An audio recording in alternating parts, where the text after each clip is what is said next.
الأحيان محل محاسبة ومحل متابعة، وهي جزء من إرث سيء له جذور في التاريخ السياسي المغربي.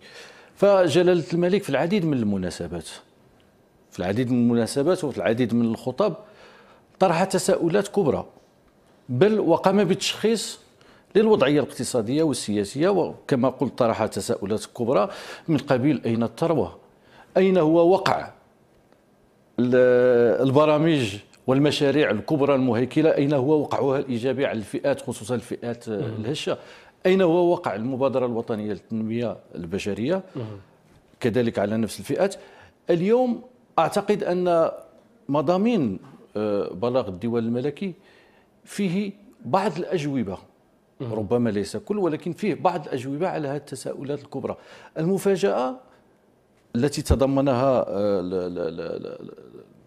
بلاغ الديوان الملكي هو أن مشاريع وقعت أمام جلالة الملك وهي تحت مسؤولية جلالة الملك ولم تعرف انطلاقة على الإطلاق. هناك تقاعس في بعض المشاريع، ولكن الأغلبية العظمى حسب ما جاء في بلاغ الديوان الملكي الغالبية العظمى منها لم يتم إطلاقها أصلا، وهذا إشكال كبير جدا. أمر إليكم أستاذ عمر الشرقاوي، ما هي قراءتكم الأولية لبلاغ الديوان الملكي الذي صدر هذا المساء؟ طبعا هو يعني يحمل كل مواصفات الزلزال السياسي، إنه بطبيعة الحال تحول وزلزال أتى على السياسي والتكنوقراطي، أتى على الوزير والمدير والكاتب العام، أتى على الوزراء الحاليين والوزراء السابقين. لذلك يمكننا نقول بأنه بالفعل زلزال غير مسبوق في المشهد السياسي المغربي. يمكن نتكلموا على 6 ولا 7 الملاحظات أساسية. أولا أن هذا البلاغ الديوان الملكي هو تنزيل لما جاء في خطابين قويين، خطاب العرش وخطاب افتتاح السنة التشريعية، وخلال مجلسين وزاريين. إذا يليق ويتناسب مع هذه المناسبات اللي تحدث فيها الملك بصرامة تجاه الطبقة السياسية والسلطة التنفيذية وباقي المؤسسات الدستورية. يمكننا نتكلموا بأن هذا البلاغ هو تعطي معنى للخطاب الملكي، لأنه كان ممكن يوقع نوع من التوجس لو لم يأتي أي شيء بعد الخطاب الملكي. بعد الخطاب الملكي كانت قرارات قوية أعطت معنى لسمو الخطابات الملكية، وبأنها ليست للاستهلاك السياسي بقدر ما هي أداة للتقويم ولاتخاذ القرارات لإعادة الأمور إلى مجاريها. النقطة الثالثة هي أنه أطاح، لم يكن انتقائيا، وأطاح بأسماء وازنة. تنتحدثوا على حصاد، تنتحدثوا على الوردي، تنتحدثوا على نبيل بن عبد الله، على بن الشيخ. هذه أسماء وازنة في السلطة التنفيذية. وكذلك من الملاحظات أن جمع ما بين السياسي والتكنوقراطي، ما اقتصرش على السياسيين ووزراء الأحزاب، بل مس التكنوقراط، رجال الإدارة الترابية، المسؤولين الإداريين، مدراء المؤسسات العمومية، والبقية آتية. يمكننا نتكلموا على أن هذا البلاغ يحمل ضمنيا إدانة لحكومة عبد الله بن كيران، وفي المقابل يشيد ببعض الأعمال التي تقوم بها حكومة سعد الدين العثماني. ولكن ما نساوش كذلك أن هذا البلاغ هو بمثابة شهادة تبرئة لجوج ديال الفاعلين السياسيين اللي هما وزراء حزب العدالة والتنمية اللي ما حاضرينش في هذا، وكذلك وزراء التجمع الوطني للأحرار فيما أدان البلاغ والقرارات، وزراء الحركة الشعبية والتقدم والشركية. وأخيرا، وهو يمكن أن يكون هذه القرارات إيدانا ومقدمة وتمهيدا لتحول سياسي. فإعفاء أمين عام حزب هو ليس عملية إدارية، قرار بما هو يعني رسالة سياسية. هذا تحميل مسؤولية سياسية لحزب من ضمن أحزاب التحالف الحكومي، وبالتالي يمكن يكون هذا مقدمة لتحولات في المشهد السياسي، وربما تحول في طبيعة الأغلبية والمعارضة كما هي مشكلة. طيب بالنسبة لكم أستاذ مهدي منشد، ما هي الحمولة السياسية التي تحملها القرارات التي جاءت في بلاغ الديوان الملكي إذا ما ربطناها بالمحطات السياسية الأخيرة، ما جاء في يعني الاجتماعات الوزارية كذلك أو في المجالس الوزارية، ما جاء كذلك في خطاب العرش وخطاب افتتاح البرلمان؟ أولا جلالة الملك كما قلت سابقا قام بالتشخيص وطلب بلجنة للتفتيش وللتدقيق، ووقف على الاختلالات، والأهم أنه فعل مبادئ دستورية لم تكن مفعلة من قبل، هو مبدأ ديال ربط المسؤولية بالمحاسبة، وهذه مسألة مهمة تنذر بتحول حتى في عقلية الدولة، لأن هذا المبدأ لم يفعل إلا ربما مرة واحدة خلال السبعينات، وتمت محاكمة بعض الوزراء، وهذه في عهد جلالة الملك محمد السادس هي سابقة تنذر كما قلت في الأول بنهاية حلقة أو عن سيكل بوليتيك لنبدأ دورة سياسية. الزلزال، الكل الرأي العام الطبقة السياسية كانت تنتظر هذا الزلزال، والذي أعتقد أنه بداية فقط. الزلزال أحيانا هو أساسي، يعني يعني جيد للبنيات الهشة. طيب هل يمكن اعتبار أن هذه القرارات كانت مفاجئة أم يعني الحكومة والدولة مهدت لها؟ لا أعتقد أنها كانت مفاجئة.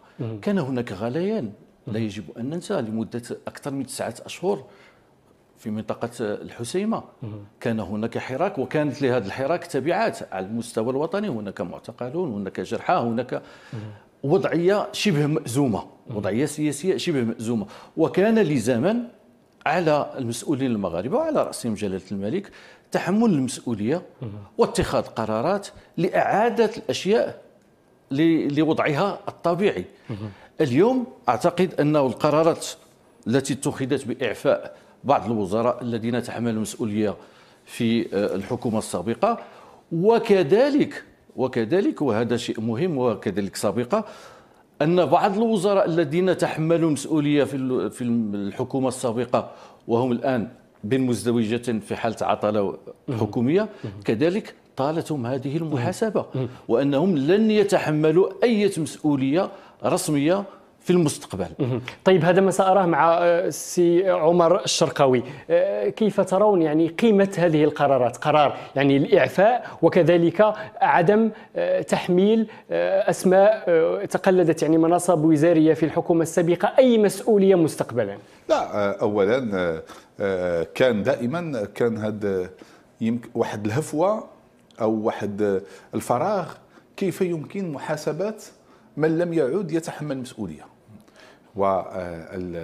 والجواب الذي اكتشفه بلاغ الديوان الملكي وهو نوع من عدم الرضا على وزراء سابقون أظهرت التحقيقات أنهم تورطوا في اختلالات تأجيل أو إرباك مشروع الحسيمة. لذلك كان ضروري أن ينالوا نصيبهم من المسؤولية السياسية.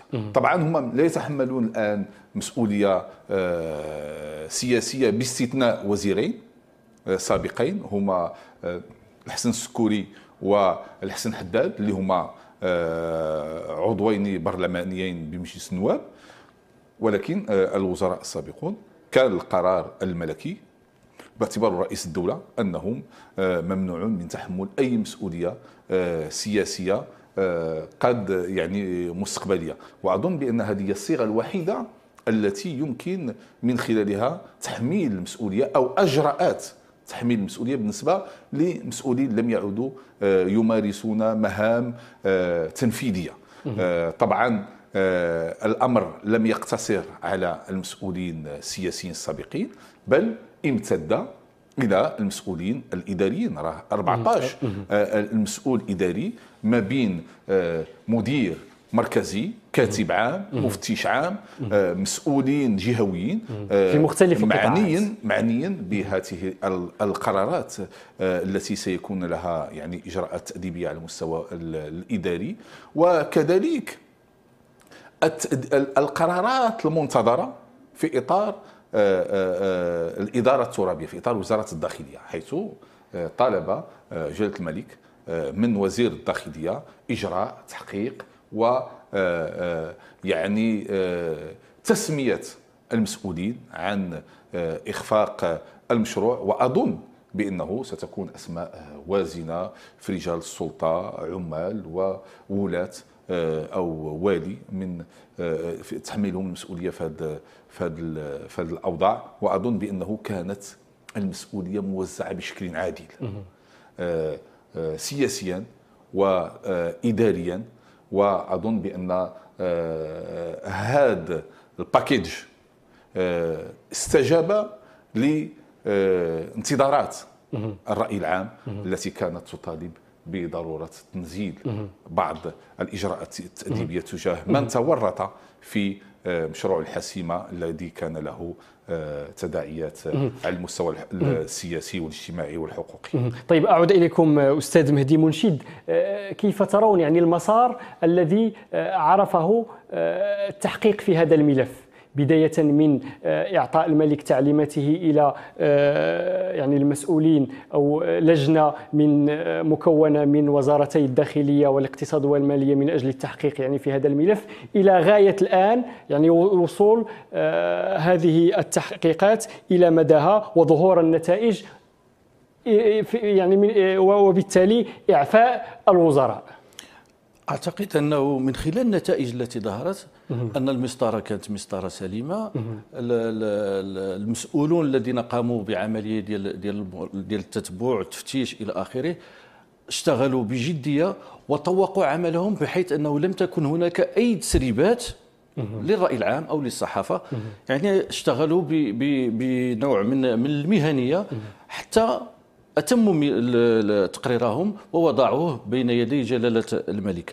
أعتقد أن هناك ملاحظة إذا سمحت لي وهي أساسية، ربما تطرق لها البلاغ بشكل ضمني، هي أزمة انتقاء النخب سواء الحكومية أو على المستوى الترابي. الآن الذين شملهم التحقيق والذين أعفوا من مهامهم والذين تم حرمانهم من إعادة تحمل المسؤولية مرة أخرى والذين سيطالهم كذلك التحقيق فيما بعد سواء على المستوى المجالي أو على المركزي، أغلبهم نخب تنتمي إما لأحزاب سياسية أو للإدارة الترابية. إذن هناك خلل ما في انتقاء هذه النخب، وإلا ما كناش غادي نسقطوا في هذا التقاعس وفي هذه السلوكات التي لا يقبلها أي أحد، لا جلالة الملك ولا الرأي العام المغربي. وبالتالي باين أنه عندنا أزمة دوران النخب داخل أحزابنا السياسية. مجموعة ديال الأسماء كما قال الأخ عمر، زعيم حزب سياسي سي نبيل بن عبد الله. غنتحدثوا بتفصيل عن الاسماء.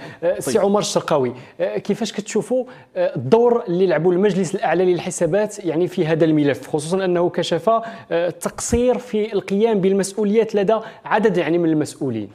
طبعا انا نبغي نقول بانه المسار ديال اللي قطعوا التحقيق كان يتوخى توفير شروط التحقيق النزيه، شروط وتقاطعات المؤسسات، بحيث إذا كانت المفتشية ديال وزارة الداخلية عندها رأي، راه كاين المفتشية ديال وزارة المالية وكاين المجلس الأعلى للحسابات، وهذه مؤسسات يعني منتقات حتى من الناحية القانونية. راه المفتشيات ديال الوزارات شيء، ومفتشيات وزارة المالية المنظمة بظهير من 58 شيء آخر، وعندها سلطات واسعة. نفس الأمر بالنسبة لمفتشيات وزارة الداخلية وكذلك المجلس الأعلى. إذن كانت نوعا ما توفير بعض شروط التحقيق الذي يوصل إلى نتائج نزيهة. الخلاصات مخيفة التي أثرها التحقيق، فاش تسمع بأنه 14 شهر ما تجمعاتش لجنه التتبع 16 شهر ما تجمعش لجنه التتبع، كادت ان تحول مشروع ملكي الى كاميرا خفيه. يعني سنه و4 أشهر. يعني حضور عدد من الوزراء وحضور الجالس على العرش في لقاء ديال مشروع او التوقيع على مشاريع الحسيمه مناره المتوسط، من بعد تتلقى 16 شهر ما تجمعاتش اللجنه. وزراء ما حركوش ساكن تجاه هذا المشروع. اذا اظن بانه الخلاصات اللي وصل لها، اولا استبعد كيف ما استبعدت المفتشيتين اي تورط فيما يتعلق بالاختلاس يعني او كل ما يتعلق بالجرائم الماليه.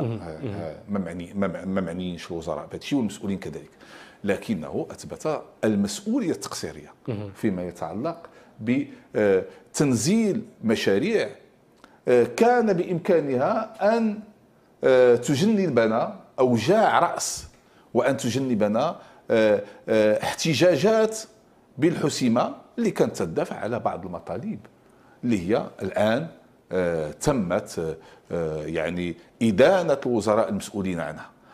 لذلك كانت قرارات المجلس الاعلى للحسابات والتي تدخل ضمن اختصاصاته متابعه وتقييم المشاريع، واعطت نتائج لحمله المسؤولين المعنيين بما آلت اليه الاوضاع وبما آلت اليه مشروع الحسيمه مناره المتوسط.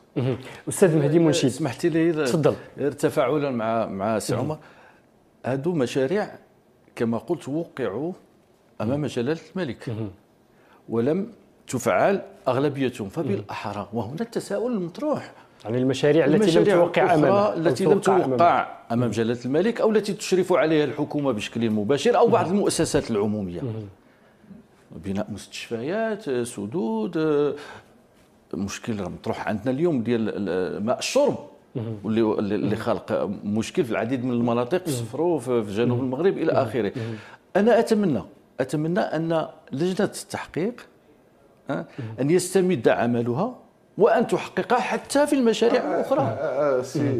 سي منشد جاء في بلاغ الديوان الملكي ان يمتد هذه العمليه ديال التحقيقات الى مشاريع اخرى، لانه دابا بان بالفعل باننا عندنا مشاريع على الورق، لانه السلطه التنفيذيه المكلفه بتنزيل المشاريع الكبرى اما لاسباب سياسيه او لنوع من يعني عدم الاكتراث والتجاهل يقود الى تعطيل تلك المشاريع. ما تنقولوش بان المشاريع غادي تحبس الاحتجاج في المغرب، وما تنقولوش بان المشاريع ستجد كل الحلول للمغاربه، لكن هي جزء من الحل.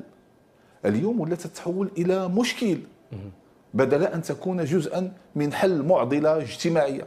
كان لهذه المشاريع على الاقل ان توجد خليه جامعيه بالحسيمه، ان تجد او ان توفر نوعا من المراكز الاستشفائيه باش يطلبوا هاد الناس الحسيمه. بغينا سبيطار ديال الكونسير تكرفصوا في 59، تكرفصوا بالضرب ديال اسبانيا بالكيماوي.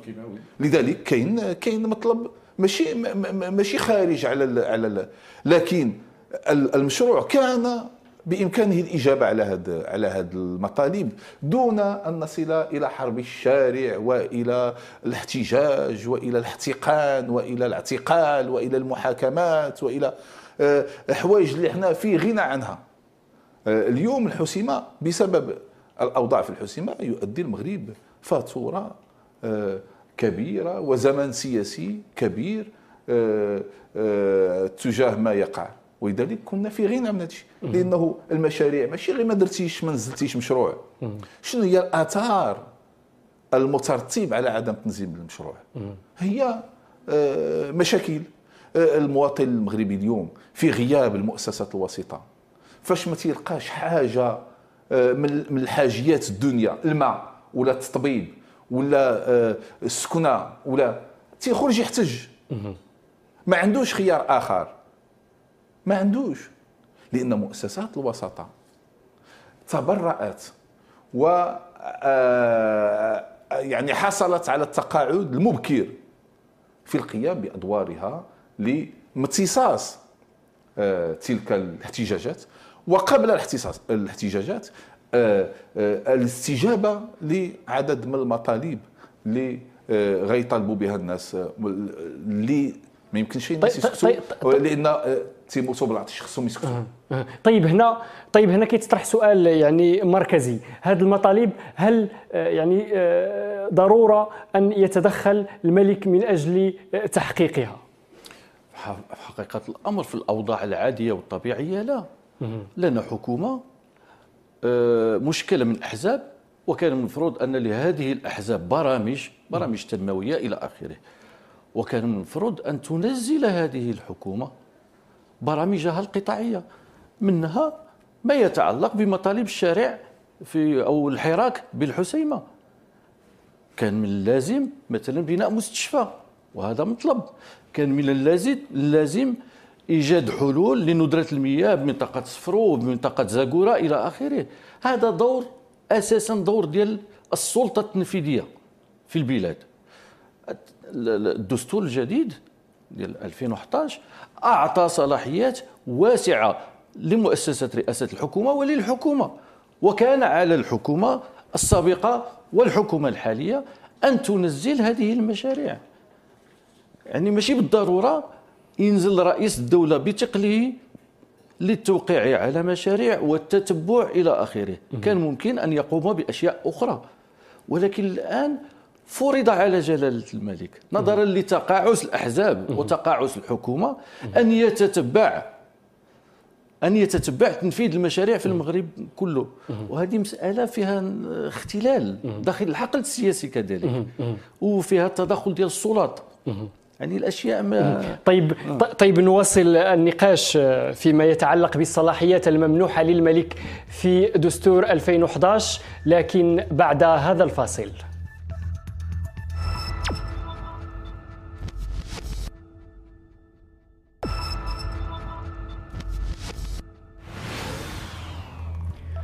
مساء الخير مجددا، ونرحب بكم إلى هذا الخاص من السلطة الرابعة الذي نخصصه لتداعيات الزلزال السياسي الذي ضرب الحكومة هذا المساء.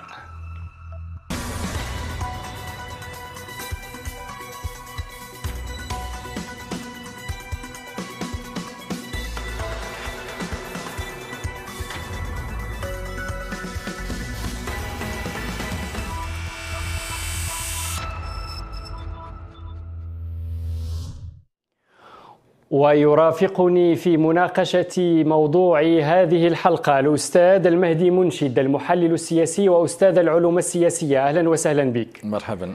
يسعدني كذلك أن أستضيف الأستاذ عمر الشرقاوي، المحلل السياسي وأستاذ العلوم السياسية. أهلا وسهلا. شكرا.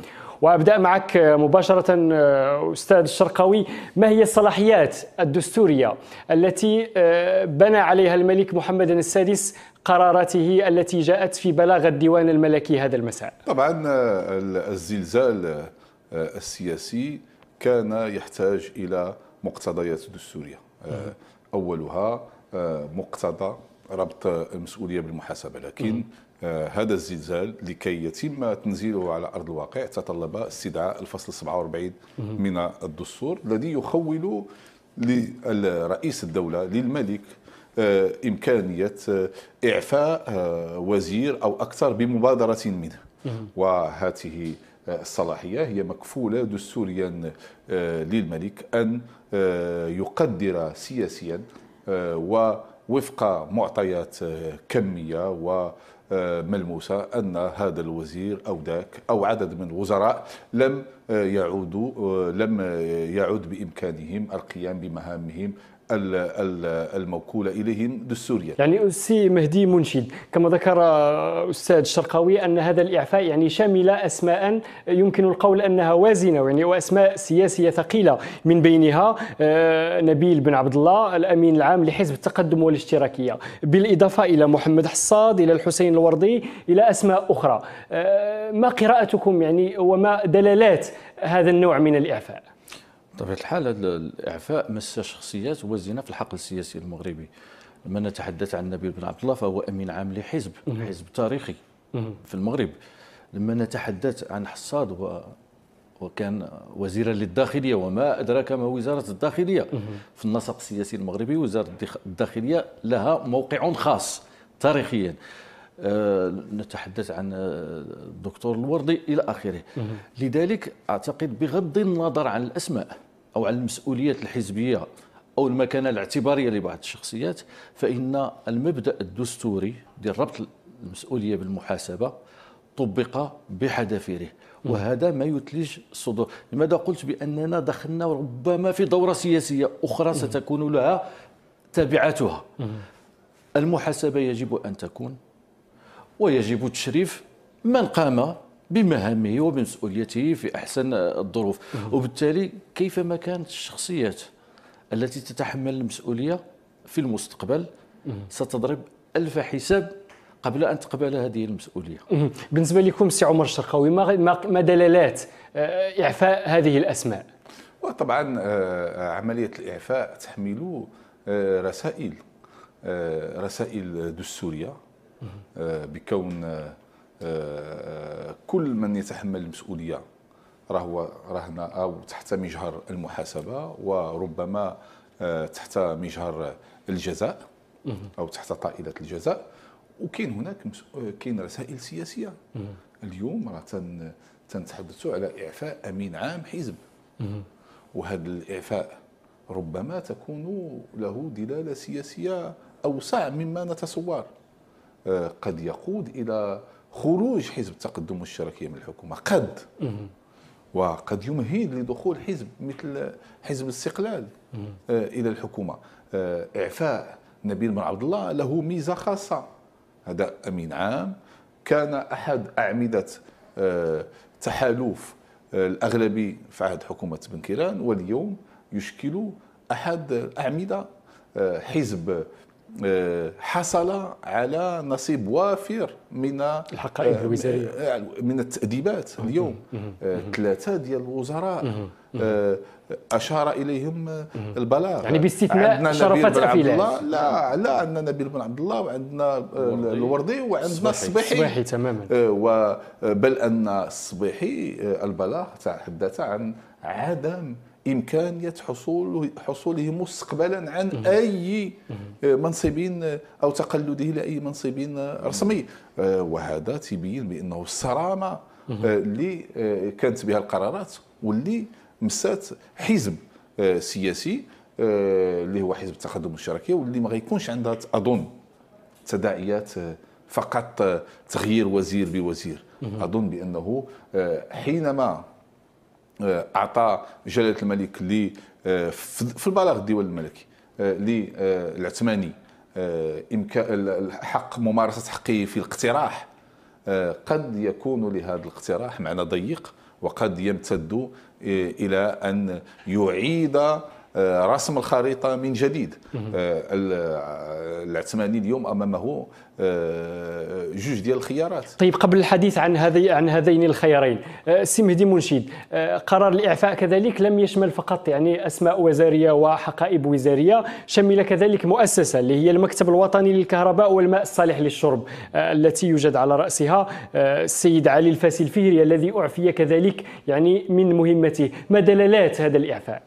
لذلك هذا اسم له وزنه في الساحة سواء السياسية ارتباطا بعلاقات عائلية إلى آخره، ولكن بوزنه التكنوقراطي يتحمل مسؤوليات أخرى في قطاعات أخرى. يعني لا نتحدث عن أي شخص، وبالتالي كما قلت بأنه آلة المحاسبة ستمتد لكل المسؤولين سواء في القطاعات الحكومية أو في المؤسسات العمومية أو في الوزارات إلى آخره، لتحاسبهم عن ما قاموا به أو ما لم يقوموا به. وبالتالي الآن دخلنا في عهد جديد، كما قلت قبل قليل، سيكون له ما بعده، وما بعده أعتقد بعد الزلزال يجب الإعمار، يجب البناء، يجب أن يكون هناك توافق يعني في مغرب الغد بعد بلاغ الديوان الملكي حول مسألة انتقاء النخب. لا يمكن أن ننتقي نخبا حزبية أو غير حزبية بناء على ولاءات، بناء على علاقات شخصية، ونغيب منطق الكفاءة. هذا هو الإشكال. اليوم نعفي زعيم حزب، من يتخذ قرار تعيين فلان أو فلانة في منصب حكومي باسم حزب أو في مؤسسة عمومية غير قيادة هذا الحزب.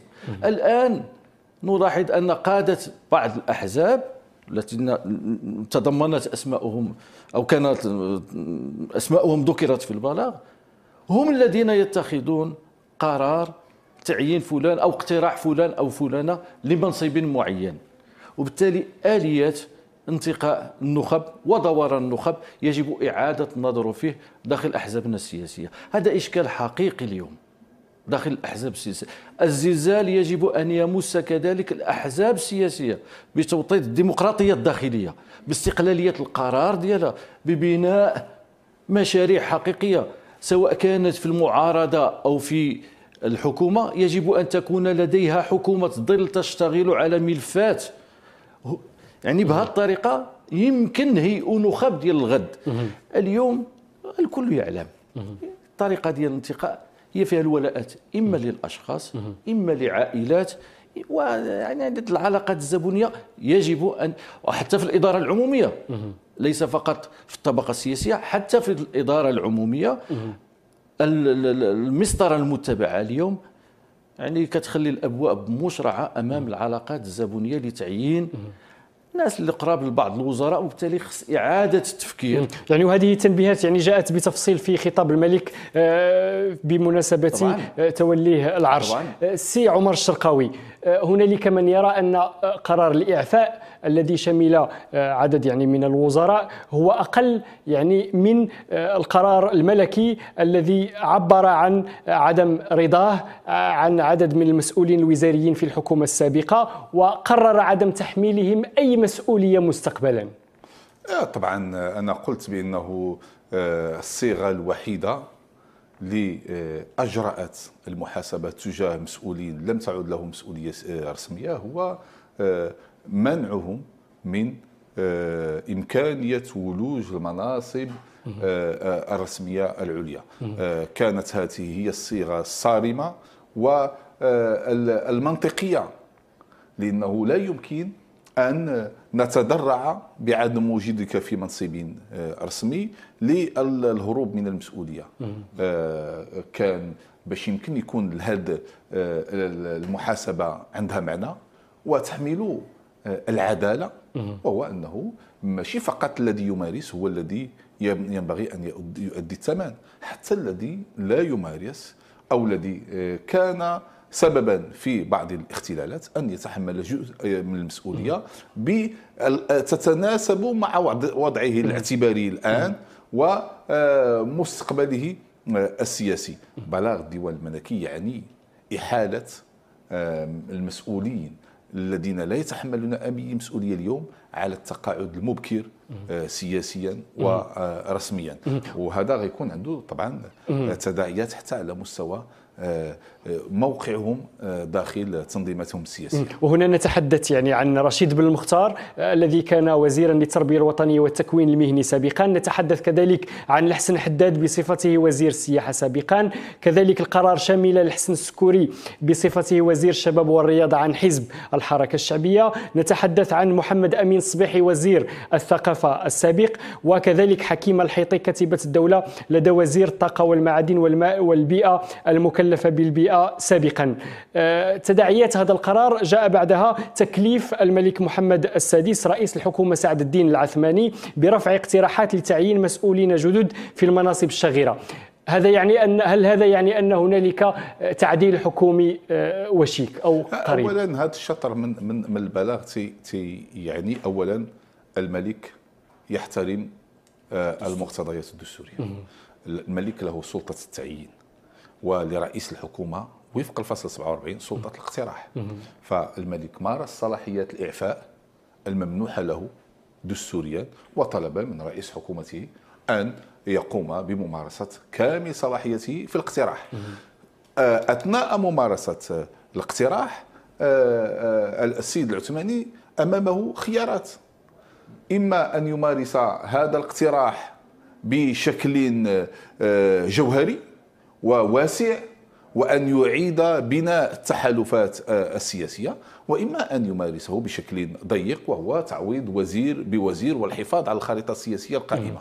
ليس هناك من قائمة أو من خيارات أو من سيناريوهات غير هذا السيناريوهين، وهو الاقتراح الواسع والاقتراح الضيق بتغيير وزير بوزير أو تغيير الوزراء المعفيين باقتراح وزراء جدد. طيب، في هذا الصدد يعني نعلم أن حزب التقدم والاشتراكية لديه يعني مناصب يعني حقائب وزارية في هذه الحكومة.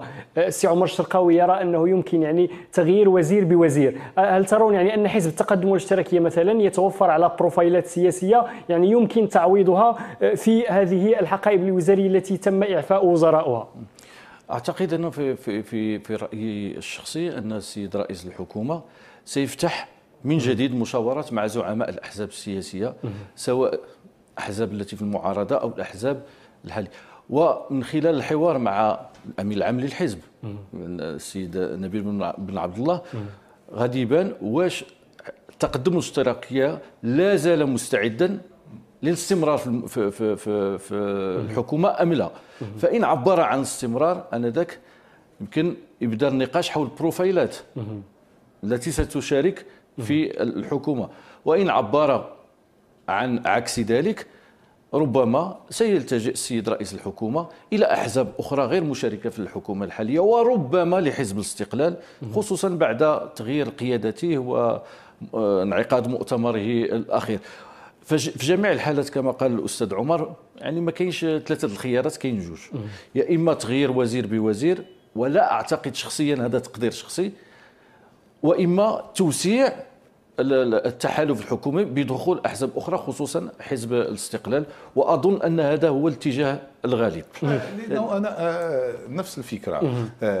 إعفاء نبيل بن عبد الله ليس إعفاء عاديا، هو إعفاء لأمين عام حزب، ولا أظن أنه هذا الإعفاء يمكن يكون روتيني أو تقني، نحيدوا نبيل بن عبد الله ونجيبوا شي واحد من أظن بأنه يمكن نبيل بن عبد الله يطلب أنه الخروج من التحالف الحكومي إذا ظهر بأنه يتحمل المسؤولية السياسية، لأن المسؤولية السياسية نبيل عبد الله ما تبقاش في وزارة السكنة، غتولي ضمن مشاركة الحزب في الحكومة، لأنه جزء من القرارات أصابت رأس حزب التقدم. ما صابتش بعض الوزراء اللي مثلا أفيلال ولا الصبيحي اللي يمكن يتم تداركه، هو أصابت الأمين العام لحزب التقدم والاشتراكية، ولذلك يعني بأنه راه عنده مسؤولية سياسية عما يقع اليوم في الحسيمة، وأن عنده مسؤولية سياسية على ماشي فقط غير القطاع ديالو بل الحزب ديالو في ما يقع. ولذلك أنا تنتوقع وإن كان المفاجآت ما يمكنناش ولكن تنتوقع بأنه غتكون نوع من تغيير خريطة المشهد السياسي، إلى ما كانش أثناء في هذه الأيام القليلة المقبلة من خلال ممارسة العثمانية لسلطة الاقتراح، فلا بد أنه سيتم خلال بعد شهور كما جرت العادة خلال نصف الولاية الحكومية. طيب، وماذا عن شرفة أفيلال؟ يعني الوزيرة التي بقيت محتفظة بحقيبتها من داخل حكومة سعد الدين العثماني. هذا رهين بقرار القيادة ديال حزب التقدم والاشتراكية. فإذا قرر حزب التقدم والاشتراكية الاستمرار في الحكومة، من المؤكد أن السيدة شرفة أفيلال ستبقى عضوة في الحكومة إن اختارت أن تبقى، أو إن زكاها حزبها أن تبقى على أساس ملء المقاعد الشاغرة بأطر أخرى من حزب التقدم والاشتراكية. وإن اتخذ قرار حزب التقدم والاشتراكية قرار الخروج من هذه الحكومة، بطبيعة الحال ستلتزم على ما أعتقد بقرار حزبها. سياسيا وأخلاقيا أعتقد، وهذا رأيي الشخصي، أعتقد أن حزب التقدم والاشتراكية يعني نفسانيا وسياسيا وضعه الآن شبه مهزوز، ويجب أن يأخذ ما يكفي من الوقت لتقييم تجربته في هذا المسلسل كله. آنذاك ربما لإعادة إعطاء نفس جديد داخل الحزب، ربما بعد عقد المؤتمر الوطني إلى آخره. ولكن من الصعب في تقديري الشخصي، من الصعب على حزب التقدم والاشتراكية بعد بلاغ الديوان الملكي، ولا ننسى البلاغ السابق للديوان الملكي حول